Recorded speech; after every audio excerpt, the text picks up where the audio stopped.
আল্লাহ পাকের কাছে তিনটি জিনিস হলো প্রিয়। এক নম্বর হলো মেহমান, দ্বিতীয় নম্বর হলো বৃষ্টি, তৃতীয় নম্বর হলো কন্যা সন্তান। একটি কাজ আল্লাহর নিকট সবচেয়ে বেশি প্রিয়,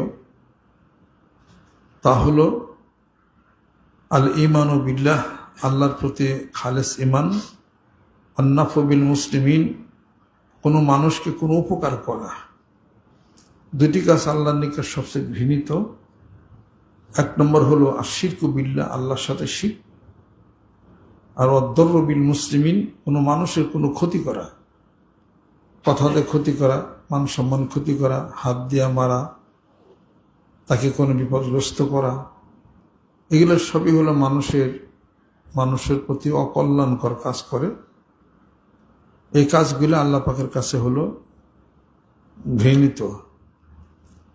আল্লাহ পাকের কাছে ওটা অপরাধ, কাবুরা মাকতান ইনদাল্লাহি আন তাকুলু মা লা তাফআলুন, তুমি যা নিজে আমল করো না তা তুমি মানুষকে কেন বলো, এটা আল্লাহর কাছে খুব নাপছন্দনীয়। এটা লিমা তাকুলুনা মা লা তাফআলুন, যা তুমি কাজ করো না সেটা তুমি কেন, নিজে আমল করো না কেন তুমি এটা মানুষের নিকট তুমি কেন এটা বলো।